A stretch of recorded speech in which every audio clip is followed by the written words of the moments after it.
ಇನ್ನು ಕೇವಲ ಆಯುರ್ವೇದ ಡಿಗ್ರಿಯನ್ನು ಪಡೆದು ಇಂಗ್ಲೀಷ್ ಮೆಡಿಸಿನ್ ಪ್ರಾಕ್ಟೀಸ್ ಮಾಡ್ತಾ ಇದ್ದಂತಹ ನಕಲಿ ಅಲೋಪತಿ ವೈದ್ಯನೊಬ್ಬನ ಮೋಸದಾಟವನ್ನು ಫ್ರೀಡಮ್ ಟಿವಿ ಇತ್ತೀಚೆಗಷ್ಟೇ ಬಿಚ್ಚಿಟ್ಟಿತ್ತು. ಫ್ರೀಡಮ್ ಟಿವಿಯ ಸುದ್ದಿಯ ನಂತರ ಹೆದರಿದ್ದಂತಹ ಫೇಕ್ ಅಲೋಪತಿ ಡಾಕ್ಟರ್ ಪ್ರಮೋದ್ ಕೆಲ ದಿನ ಕಣ್ಮರೆಯಾಗಿದ್ದ. ನಂತರ ಆರೋಗ್ಯ ಇಲಾಖೆ ಕೂಡ ಈತನ ವಿರುದ್ಧ ಗಂಭೀರವಾದಂತಹ ಕ್ರಮಗಳನ್ನು ತೆಗೆದುಕೊಳ್ಳುವಂತಹ ಅಭಯವನ್ನು ಕೊಟ್ಟಿತ್ತು. ಬೆಂಗಳೂರಿನ KR ಪುರಂ ವಲಯದ ತಾಲೂಕು ವೈದ್ಯಾಧಿಕಾರಿ doctor BV Raghunath clinic close ಮಾಡಿಸುವುದಾಗಿ ಭರವಸೆಯನ್ನು ನೀಡಿದರು. ಆದರೆ ಒಂದು ವಾರ ಕಳೆದ ನಂತರ ಮತ್ತೆ ಕ್ಲಿನಿಕ್ ಓಪನ್ ಮಾಡಲಾಗಿದೆ. ಸಂಜೀವಿನಿ ಹೆಲ್ತ್ ಕ್ಲಿನಿಕ್ ಕಳೆದ ಒಂದು ವಾರದ ನಂತರ ಮತ್ತೆ ಕ್ಲಿನಿಕ್ ಓಪನ್ ಮಾಡಲಾಗಿದೆ ಮತ್ತು ಈತ ಮತ್ತೆ ಇಂಗ್ಲಿಷ್ ಮೆಡಿಸಿನ್ ಕೊಡಲು ಯೋಗ್ಯನಲ್ಲದ ಡಾಕ್ಟರ್ ಎಂದು ತಿಳಿಯದ ಮುಗ್ಧ ಜನರಿಗೆ ಟ್ರೀಟ್ಮೆಂಟ್ ಕೊಡೋಕ್ಕೆ ಮತ್ತೆ ಶುರು ಮಾಡಿದ್ದಾನೆ. ಇಂಥ ಫೇಕ್ ವೈದ್ಯನಿಂದ ಲಕ್ಷಾಂತರ ಜನ ಬೆಂಗಳೂರಿನಲ್ಲಿ ದೀರ್ಘಕಾಲದ ಸಮಸ್ಯೆಯಿಂದ ಬಳಲುತ್ತಿದ್ದಾರೆ. ಆದರೂ ಆರೋಗ್ಯ ಇಲಾಖೆ ಯಾಕೆ ದಿವ್ಯ ನಿರ್ಲಕ್ಷ್ಯ ವಹಿಸಿದೆ? ಆರೋಗ್ಯ ಇಲಾಖೆಯ ಅಧಿಕಾರಿಗಳಿಗೂ ಇಂತಹ ವೈದ್ಯ ಈತ ಆಯುರ್ವೇದ ಡಿಗ್ರಿಯನ್ನು ಪಡೆದಿದ್ದಾನೆ, ಇಂಗ್ಲೀಷ್ ಮೆಡಿಸನನ್ನು ಕೊಡಬಾರ್ದು ಎನ್ನುವಂಥದ್ದು ಇರುವಂತಹ ನಿಯಮ. ಸೊ ಈ ಹಿಂದೆ ನಾವು ಸುದ್ದಿ ಪ್ರಸಾರ ಮಾಡಿದಂತಹ ಸಂದರ್ಭದಲ್ಲಿ KR ಪುರಂ ವಲಯದ ತಾಲೂಕು ವೈದ್ಯಾಧಿಕಾರಿ ಡಾಕ್ಟರ್ BV ರಘುನಾಥ್ ಅವರು ಇಲ್ಲ, ನಾವು ಈ ಕ್ಲಿನಿಕನ್ನು ಮುಚ್ಚಿಸ್ತೀವಿ ಅಂತ ಹೇಳಿದರು. ಆದರೆ ಈಗ ಮತ್ತೆ ಒಂದು ವಾರ ಆದ ಬಳಿಕ ಮತ್ತೆ ಕ್ಲಿನಿಕ್ ಓಪನ್ ಆಗಿದೆ.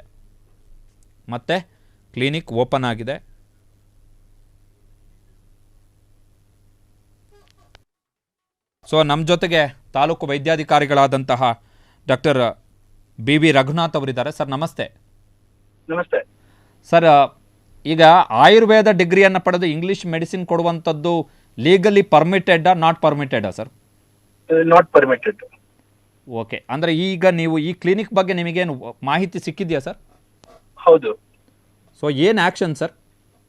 ಅಲ್ಲ, ಅವರಿಗೆ ನೋಟಿಸ್ ಕೊಟ್ಟಿದ್ದೀವಿ. ಓಕೆ, ಅದು ಏನಾಗಿದೆ ಅಂದ್ರೆ ಅದು ಆಯುರ್ವೇದಿಕ್ ಕ್ಲಿನಿಕ್ ಅಲ್ಲ, ಅದು ಅಲೋಪೆಥಿಕ್ ಕ್ಲಿನಿಕ್. ಅಲೋಪೆಥಿಕ್ ಕ್ಲಿನಿಕಲ್ ತಗೊಂಡಿರೋದವರು. ಓಕೆ. ಸೊ ಹಾಗಾಗಿ ಅಲ್ಲಿ ಅಲೋಪೆಥಿಕ್ ಡಾಕ್ಟರ್ ಇದ್ರು, ಚಂದ್ರಮೋಹನ್ ಅಂತ. ಓಕೆ, ಅವ್ರ ಜೊತೆ ಎಲ್ಲ ಮಾತಾಡಿ ಅದೆಲ್ಲ ನೋಡಿದ್ವಿ, ಮತ್ತೆ ಅವರಿಗೆ ನೋಟಿಸ್ ಸಹ ಇಶ್ಯೂ ಮಾಡಿ. ಅಂದ್ರೆ ಇಬ್ಬರು ಡಾಕ್ಟರ್ ಇದ್ರ ಅಲ್ಲಿ? ಅಲ್ಲಲ್ಲ, ನೋಟಿಸ್ ಇಶ್ಯೂ ಮಾಡಿದೀವಿ, ಆ ಡಾಕ್ಟರ್ ಇಲ್ಲಿ ಇಲ್ಲ ಅಂತ ಹೇಳಿ.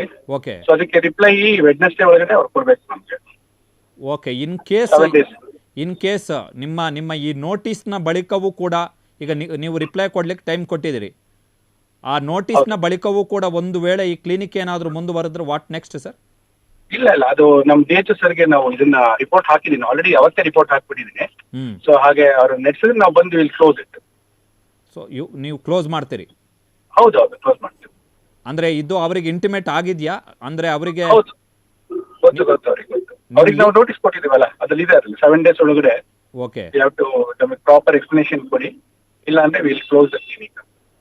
ಸೊ ಅಂದ್ರೆ ಈ ಡಾಕ್ಟರ್ ಆಯುರ್ವೇದ ತಗೊಂಡು ಅಲೋಪತಿನ ಮಾಡೋಂಗಿಲ್ಲ? ಹೌದು, ಬಟ್ ಅದು ಕ್ಲಿನಿಕ್ ಏನಾಗಿದೆ ಅಂದ್ರೆ it is registered under allopathic doctor only. Okay. So ಹಾಗಾಗಿ ಅವರು ಅಲೋಪೆಥಿಕ್ ಡಾಕ್ಟರ್ ಇತ್ತೀಚೆಗೆ ಬಂದಿಲ್ಲ ಅಂತ ಇವ್ರು ಹೇಳ್ತಿದ್ದಾರೆ. ಅವ್ರನ್ನ ಕಾಲ್ ಮಾಡಿದ್ರೆ ನಾನೊಂದು ಏನೋ ಹುಷಾರಿಲ್ಲ, ನಾನು ಬಂದಿಲ್ಲ ಅಂತ ಹೇಳಿದಾರೆ, ಒಂದು ವಾರದಿಂದ 10 ದಿನ ಅಂತ. ಬಟ್ ನಾವು ಎಕ್ಸ್ಪ್ಲನೇಷನ್ ತಗೊಂಡಿಲ್ಲ. Told him to give an explanation in writing so that we can take further action. ಅಂದ್ರೆ ಈ ಕ್ಲಿನಿಕ್ ಬೇರೆ ಡಾಕ್ಟರ್ ಹೆಸರಲ್ಲಿ ರಿಜಿಸ್ಟ್ರೇಷನ್ ಆಗಿ ಇವರಲ್ಲಿ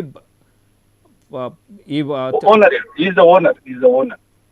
ಓಕೆ ಸರ್. ಸೊ ಇನ್ನು ಒಂದು ವಾರದ ಒಳಗಡೆ ಯು ವಿಲ್ ಟೇಕ್ ಆಕ್ಷನ್? ಇಲ್ಲ, ಒಂದು ವಾರನೂ ಅಲ್ಲ, ವೆಡ್ನೆಸ್ಡೇ ನೆಕ್ಸ್ಟ್ ಮುಂದಿನ ಬುಧವಾರ.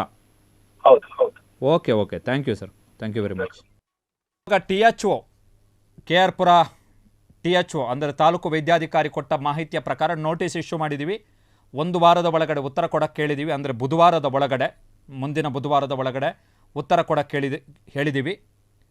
ಇನ್ ಕೇಸ್ ಉತ್ತರ ಕೊಟ್ಟಾದ ಬಳಿಕ ನಾವು ಮುಂದಿನ ಆ್ಯಕ್ಷನ್ ತಗೋತೀವಿ. ಇನ್ ಕೇಸ್ ಮತ್ತೆ ಇವರೇನಾದರೂ ಆ ಕ್ಲಿನಿಕನ್ನು ನಡೆಸಿದ್ರೆ ವಿ ವಿಲ್ ಕ್ಲೋಸ್, ಅಂದರೆ ಈ ಕ್ಲಿನಿಕನ್ನು ಮುಚ್ತೀವಿ ಅಂಥೇಳಿ ಮಾಹಿತಿಯನ್ನು ಕೊಟ್ಟಿದ್ದಾರೆ. ವಿಷಯ ಏನು ಅಂತ ಹೇಳಿದ್ರೆ, ಈ ಕ್ಲಿನಿಕ್ ಇನ್ನೊಬ್ಬರ ಹೆಸರಿನಲ್ಲಿ ರಿಜಿಸ್ಟ್ರೇಷನ್ ಆಗಿದೆ, ಅದು ಅಲೋಪತಿ ಡಾಕ್ಟರ್. ಆ ಡಾಕ್ಟರ್ ಈಗ ಬರ್ತಾ ಇಲ್ಲ. ಸೊ ನಮ್ಮ ಜೊತೆಗೆ ನಮ್ಮ ಪ್ರತಿನಿಧಿ ಶರತ್ ಅವರು ದೂರವಾಣಿ ಸಂಪರ್ಕದಲ್ಲಿದ್ದಾರೆ. ಶರತ್, ಈಗ ಈ ಡಾಕ್ಟರ್ ಇನ್ನೂ ಸರ್ವಿಸ್ ಕೊಡ್ತಾ ಇದ್ದಾರೆ ಈಗ ಹಾಗಾದರೆ ಹೊಸದಾಗಿ?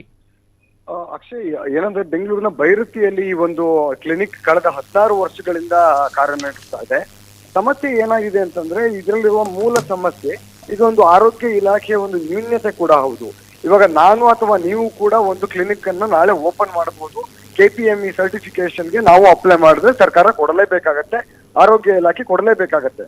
ಯಾಕೆ ಅಂತಂದ್ರೆ ನಾನು ಮಾಲೀಕ ಅಂತ ನಾನು ಅಪ್ಲೈ ಮಾಡ್ತೀನಿ. ಅದರ ಜೊತೆಯಲ್ಲಿ ನಾನು ನಿಜವಾದ ಒಬ್ಬ ಡಾಕ್ಟರ್, MBBS MD ಮಾಡಿರುವಂತ ಒಬ್ಬ ಡಾಕ್ಟರ್ ನನ್ನ ಪೇರೋಲ್ ಅಲ್ಲಿ ಅಂದ್ರೆ ನನ್ನ ಒಂದು ಸಂಸ್ಥೆಯಲ್ಲಿ ಕೆಲಸ ಮಾಡ್ತಾ ಇದ್ದಾರೆ, ಅವರು ಟ್ರೀಟ್ಮೆಂಟ್ ಅನ್ನ ಮಾಡ್ತಾರೆ. ಆದರೆ ಕಂಪನಿಯ ಮಾಲೀಕ ನಾನು, ನನ್ನ ಹೆಸರಲ್ಲಿ KPME ಸರ್ಟಿಫಿಕೇಶನ್ ಕೊಡಿ ಅಂತ ಅಪ್ಲೈ ಮಾಡಿದಾಗ ಅದಕ್ಕೆ ಸಂಬಂಧಪಟ್ಟಂತಹ ದಾಖಲೆಗಳನ್ನ ನೋಡಿ ಆ ಡಾಕ್ಟರ್ ನಿಜವಾದ ಡಾಕ್ಟರ್, ಅವರ KMC ಸರ್ಟಿಫಿಕೇಶನ್, ಅವರ ಡಿಗ್ರಿ ಸರ್ಟಿಫಿಕೇಶನ್ಸ್ ಅಥವಾ ಸ್ಪೆಷಲೈಸೇಷನ್ಸ್ ಇದ್ರೆ ಅವೆಲ್ಲವನ್ನು ನೋಡಿ ಒಂದು ಆರೋಗ್ಯ ಇಲಾಖೆ KPME ಸರ್ಟಿಫಿಕೇಟ್ ಅನ್ನ ಕೊಡುತ್ತೆ, ಮತ್ತೆ ಕ್ಲಿನಿಕ್ ಅನ್ನ ಓಪನ್ ಮಾಡೋದಕ್ಕೆ ಮಾನ್ಯತೆಯನ್ನ ಕೊಡುತ್ತೆ. ಆದ್ರೆ ಏನ್ ಮಾಡ್ತಾರೆ ಅಂತಂದ್ರೆ ಆ ಒಂದು ಮಾನ್ಯತೆ ಪಡೆಯುವ ಸಂದರ್ಭದಲ್ಲಿ ಈ ನಕಲಿ ವೈದ್ಯರುಗಳು ಡಾಕ್ಟರ್ ಅನ್ನುವ ಪದವನ್ನ ಸೇರಿಸಿಕೊಳ್ತಾರೆ ಹಿಂದ್ಗಡೆ. ಅದನ್ನ ಆರೋಗ್ಯ ಇಲಾಖೆಯ ಒಳ ಒಪ್ಪಂದಗಳು ಇನ್ನೊಂದು ಮತ್ತೊಂದು ಇದರಲ್ಲಿ ಅವರು ಡಾಕ್ಟರ್ ಅನ್ನೋ ರೀತಿಯಲ್ಲೇ ಬಿಂಬಿತವಾಗುತ್ತೆ. ಕೇವಲ ಮಾಲೀಕ ಏನು ಡಾಕ್ಟರ್ ಆಗಿ ಬದಲಾಗ್ತಾನೆ. ಒಂದು 6 ತಿಂಗಳ ಕಾಲ ನಿಜವಾದ ಡಾಕ್ಟರ್ ಅಲ್ಲಿ ಟ್ರೀಟ್ಮೆಂಟ್ ಅನ್ನ ಕೊಡ್ತಾರೆ. ಅದಾದ ನಂತರದಲ್ಲಿ ಆ ವ್ಯಕ್ತಿ ಬೇರೆ ಕಡೆ ಹೋಗ್ತಾರೆ ಅಥವಾ ಜಗಳ ಮಾಡಿ ಕಳಿಸ್ತಾರೆ, ಈ ರೀತಿಯಾಗಿ ಮಾಡಲಾಗತ್ತೆ. ಅದಾದ ನಂತರ ಮಾಲೀಕನೇ ಡಾಕ್ಟರ್ ಆಗಿ ಟ್ರೀಟ್ಮೆಂಟ್ ಕೊಡೋದಕ್ಕೆ ಮುಂದಾಗ್ತಾರೆ. ಈ ಪ್ರಕರಣದಲ್ಲೂ ಕೂಡ ಏನು ಡಾಕ್ಟರ್ ಪ್ರಮೋದ್ ಅಂತ ಇದ್ದಾರೆ, ಅವರು ಆಯುರ್ವೇದವನ್ನ ಮಾಡಿದ್ದಾರೆ, ಜೊತೆಗೆ ಏನು ಎಲೆಕ್ಟ್ರೋಪತಿಯನ್ನ ಮಾಡಿದ್ದಾರೆ. ಎಲೆಕ್ಟ್ರೋಪತಿ ಈಗಲೂ ಕೂಡ ಏನು ಪ್ರೈವೇಟ್ ಆಗಿ ಪ್ರಾಕ್ಟೀಸ್ ಮಾಡಬಹುದು ಅಂತ ಇದ್ರೂ ಕೂಡ ಅದು ಏನು ಇಂಡಿಯನ್ ಮೆಡಿಕಲ್ ಕೌನ್ಸಿಲ್ ಆಗ್ಲಿ ಅಥವಾ ಯಾವುದೇ ಒಂದು ಸೈಂಟಿಫಿಕಲಿ ಪ್ರೂವನ್ ಒಂದು ಪ್ರಾಕ್ಟೀಸ್ ಅಲ್ಲ ಅದು ಅನ್ನುವಂಥದ್ದು ಹಲವಾರು ಕೋರ್ಟ್ಗಳು, ಸುಪ್ರೀಂ ಕೋರ್ಟ್ ಇಂದ ಹಿಡಿದು Karnataka high court, Haryana high court, Kolkata high court, ಹೀಗೆ ಹಲವಾರು ಹೈಕೋರ್ಟ್ಗಳು ಕೂಡ ಉಲ್ಲೇಖ ಮಾಡಿದೆ. ಸೊ ಹೀಗಿರುವಾಗ ಈತ ಮತ್ತೆ ನೀವು ಗಮನಿಸಬಹುದು ಎಲ್ಲ ಕ್ಲಿನಿಕ್ಗಳ ಮುಂದೆ ಒಂದು ರೆಡ್ ಕಲರ್ ನಲ್ಲಿ ಒಂದು ಪ್ಲಸ್ ಅಂತ ಹಾಕಿರಲಾಗತ್ತೆ. ಆ ರೆಡ್ ಕಲರ್ ನಲ್ಲಿ ಪ್ಲಸ್ ಸಿಂಬಲ್ ಅನ್ನ ಹಾಕಿದ್ದಾರೆ ಅಂತಂದ್ರೆ ಅಲ್ಲಿ ಆಲೋಪತಿಯನ್ನ ಮಾಡುವಂತಹ ನಿಜವಾದ ಇಂಗ್ಲಿಷ್ ಮೆಡಿಸಿನ್ ಓದಿರುವಂತಹ MBBS MD ಆ ಒಂದು ಡಾಕ್ಟರ್ ಇರ್ತಾರೆ ಅನ್ನುವಂಥದ್ದು ಲೆಕ್ಕಾಚಾರ. ಮತ್ತೆ ಅದರ ಸಿಂಬಲ್ ನ ಅರ್ಥವೇ ಅದು. ಆದ್ರೆ ಈ ವ್ಯಕ್ತಿ ಆಯುರ್ವೇದ ಮಾಡಿದ್ರು ಕೂಡ ಮಾಡ್ತಾ ಇರುವುದು ಆಲೋಪತಿ ಪ್ರಾಕ್ಟೀಸ್, ಮತ್ತೆ ಈ ರೆಡ್ ಕ್ರಾಸ್ ಸಿಂಬಲ್ ಅನ್ನ ಕೂಡ ಬಳಕೆ ಮಾಡ್ತಾ ಇದ್ದಾರೆ. ಜೊತೆಗೆ ಇದನ್ನು ನಾವು ಪ್ರಶ್ನಿಸಿದಾಗ ಫ್ರೀಡಮ್ ಟಿವಿ ಹೋದ ತಕ್ಷಣದಲ್ಲಿ ಓಡಿ ಹೋದ್ರು ಆ ಒಂದು ಜಾಗದಿಂದ. ಅದಾದ ನಂತರ ಇಡೀ ದಿನ ಬಂದಿರಲಿಲ್ಲ. ಅದಾದ ನಂತರ ನಾವು ಸುದ್ದಿಯನ್ನ ಮಾಡಿದ ನಂತರ 4-5 ದಿನಗಳ ಕಾಲ ಆ ವ್ಯಕ್ತಿ ಕ್ಲಿನಿಕ್ ಕಡೆ ಸುಳಿಯಲಿಲ್ಲ, ಕ್ಲಿನಿಕ್ ಕೂಡ ಕ್ಲೋಸ್ ಮಾಡಲಾಗಿತ್ತು. ಅದಾದ ನಂತರದಲ್ಲಿ THO BV ರಘುನಾಥ್ ಅವರು ಭೇಟಿಯನ್ನ ನೀಡುತ್ತಾರೆ. ಮತ್ತೆ ಡಾಕ್ಟರ್ BV ರಘುನಾಥ್ ಅವರು ತುಂಬಾ ಅಪ್ರೇಟ್ ಅಧಿಕಾರಿ ಅನ್ನುವಂತಹ ಒಂದು ಹೆಸರನ್ನ ಕೂಡ ಉಳ್ಳವರು. ಇತ್ತೀಚೆಗಷ್ಟೇ ಹಲವು ಫೇಕ್ ಕ್ಲಿನಿಕ್ ಗಳನ್ನ ಅವರು ಕ್ಲೋಸ್ ಕೂಡ ಮಾಡಿಸಿದ್ದಾರೆ. ಈ ಒಂದು ಪ್ರಕರಣದಲ್ಲೂ ಕೂಡ ಅವರು ನೋಟಿಸ್ ಅನ್ನ ಸರ್ವ್ ಮಾಡಿದ್ದಾರೆ. ಮತ್ತೆ ಈ ಹೆಚ್ಚಿನ ಸಮಯ ನಾವು ಕೊಡಲಾಗಿದೆ ಅಂತ ಹೇಳಲಾಗ್ತಿದೆ. ಹಾಗಿರುವಾಗ ಈ ಒಂದು ಸಮಯವನ್ನ ಕೊಟ್ಟ ಸಂದರ್ಭದಲ್ಲಿ ಅದಕ್ಕೆ ಉತ್ತರಿಸುವವರೆಗೂ ಕೂಡ ಆ ಒಂದು ಕ್ಲಿನಿಕ್ ಅನ್ನ ಕ್ಲೋಸ್ ಮಾಡಿ ಟ್ರೀಟ್ಮೆಂಟ್ ಅನ್ನ ನಿಲ್ಲಿಸಬೇಕಾಗತ್ತೆ. ಆದ್ರೆ ನಿಲ್ಲಿಸುವಂತಹ ಕೆಲಸವನ್ನ ಇಲ್ಲಿ ಮಾಡ್ತಾ ಇಲ್ಲ, ಟ್ರೀಟ್ಮೆಂಟ್ ಅನ್ನ ಮುಂದುವರಿಸ್ತಾ ಇದ್ದಾರೆ. ಅಲೋಪತಿ ಟ್ರೀಟ್ಮೆಂಟ್ ಇಂದ ನಾಳೆ ಯಾವ್ದಾದ್ರು ಒಬ್ಬ ಪೇಷಂಟ್ ಮೃತಪಟ್ಟರೆ ಅದರ ಹೊಣೆಯನ್ನ ಆರೋಗ್ಯ ಇಲಾಖೆ ಹೊರತ್ತಾ? ಈ ವೈದ್ಯನಂತೂ ಹೊರಲೇಬೇಕು, ನಕಲಿ ಅಲೋಪತಿ ವೈದ್ಯನಂತೂ ಹೊರಲೇಬೇಕು. ಆದ್ರೆ ಇವ್ರಿಗೆ ಸಪೋರ್ಟಿವ್ ಆಗಿ ನಿಂತಹ ಕೆಲ ಪ್ರಭಾವಿಗಳಿದ್ದಾರೆ, ಆ ಪ್ರಭಾವಿಗಳು ಅದನ್ನ ಹೊರ್ತಾರ ಅಥವಾ ಆರೋಗ್ಯ ಇಲಾಖೆ ಆ ಜವಾಬ್ದಾರಿಯನ್ನು ತೆಗೆದುಕೊಳ್ಳತ್ತಾ?